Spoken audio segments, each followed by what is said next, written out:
Hello Libra, Sun, Moon, Rising, and Venus signs. Kamusta kayo? Sana po nasa mabuti kayong kalagayan.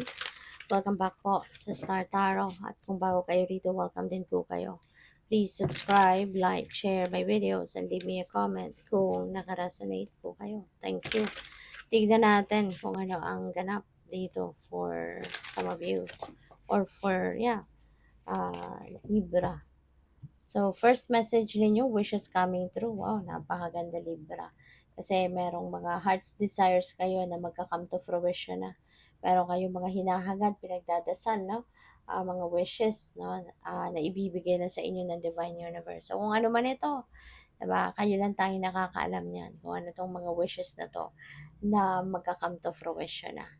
And mag-iingat din kayo ngayon, ano, Libra, kasi maaring mabiktima kayo dito ng mga panloloko. Okay? Meron kasi, alam mo na, sa mundo, ang daming ano ngayon, no? Ang daming manloloko, ang daming mambubudol, ang daming nagta-take advantage ng kabaitan natin, di ba? So, but anyways, uh, karma is always at play, di ba, Libra? Kaya kung merong mang nanloko sa'yo, hindi mo kailangang mag-retaliate ka, hindi mo kailangang ikaw yung magre-revenge, no, sa mga taong nanlokong ito kasi hayaan mo na yung karma. Karma is always at play, 'di ba? Kung ano yung kind of energy na nilabas nila into the universe, kung ano yung ginawa nila sa iyong panloloko, huwag kang mag-alala. Babalik at babalik yan sa kanila hundredfold pa. Kaya hindi mo kailangang ikaw yung mag-isip, no, ng kung anong gagawin mo para saktan din sila or makabawi ka sa kanila to get even, no, hindi kailangan. The universe, diba, is always watching. No? Timing lang yan. Okay? So, just hayaan mo na lang. Diba? Hayaan mo na lang at patuloy ka na lang magdasal for your safety, for your protection, at kung gusto mo, ipagdasal mo na din sila because for sure they don't know what they are doing. Diba? Maybe they're not aware. No? Nababalik at babalik sa kanila yan. Mas malala pa kung anong ginawa nilang masama sa'yo. At pwedeng ano to, no? Maaring meron din ditong, excuse me po, maaring meron din dito na loko sa'yo, nagsinungaling, no? Pinagsinungalingan ka. Maaring nag-pretend ito to be someone else, yung gano'n. Kasi niloko ka, pwedeng gano'n. So, kaya lesson din ito siguro sa inyo na may gano'ng sitwasyon, na naloko na kayo. Ah, sa susunod, 'di ba, matuto na kayo na huwag kayong magtitiwala agad 100% sa ibang tao. Okay? Do not trust other people 100%. Kailangan magtitira kayo. Alam mo 'yun, yung alamin mo lang kung ano lang yung dapat kontrolin mo yung sarili mo na kung limitado lang, no, ang impormasyon na i-share mo, yung gano'n. Okay? Para hindi sila magkaroon ng dahilan para lokohin ka, pagsinungalingan ka, i-scam ka. So, we have friends, ayan. So, you are lucky din, no? Kasi meron kang mga kaibigan na laging nandiyan diyan para suportahan ka, you know? Maybe these are friends na trustworthy, 'di ba? Mapagkakatiwalaan mo, masasandalan mo talaga.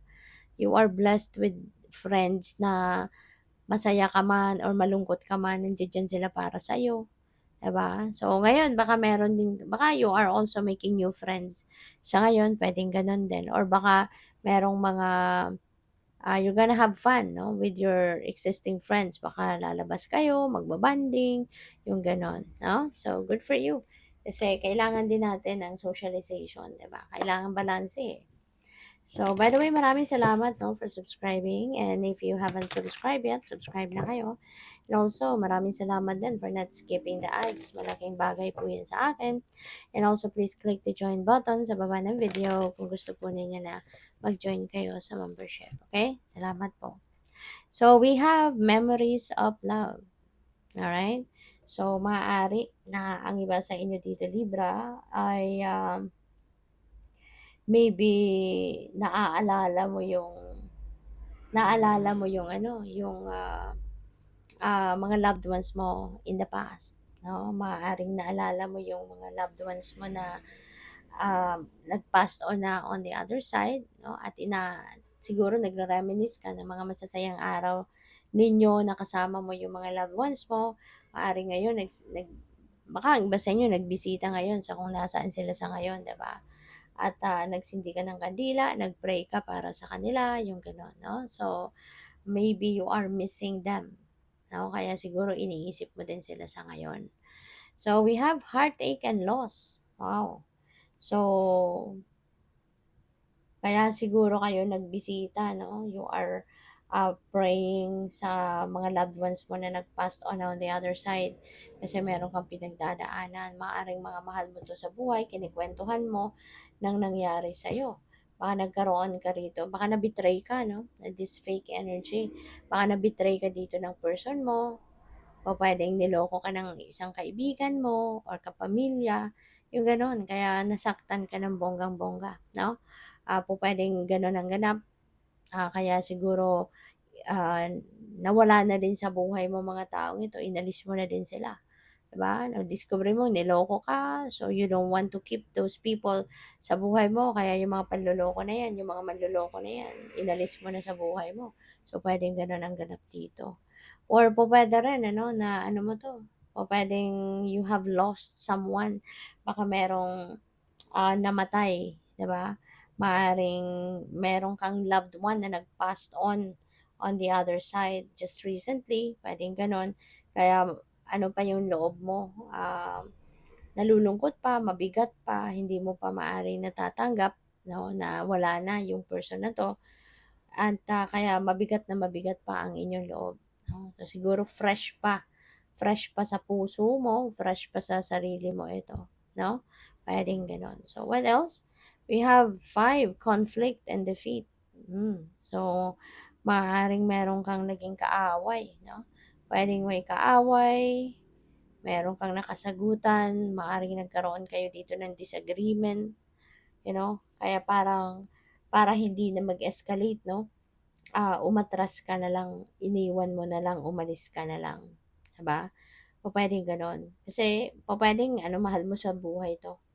Maaaring importante sa buhay mo yung taong ito, kaya imbes na salubungin mo yung galit ng taong ito or imbes na ilabas mo sa kanya yung galit mo, maaaring pinili mo na lang na tumalikod, pinili mong umiwas na lang, na hindi ka makapagsalita ng hindi maganda, umiwas ka na lang na mag-outburst ka because maybe pinapahalagahan mo pa rin yung relationship mo with this person.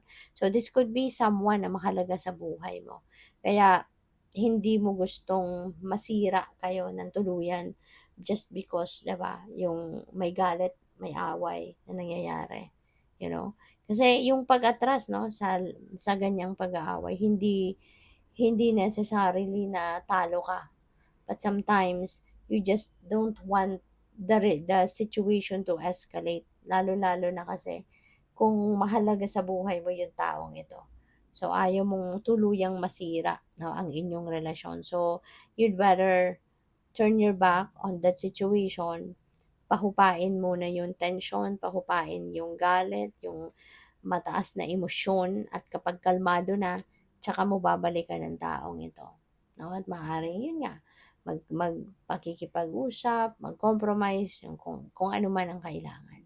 So, good luck sa'yo. Thank you for watching Love and Light. Namaste.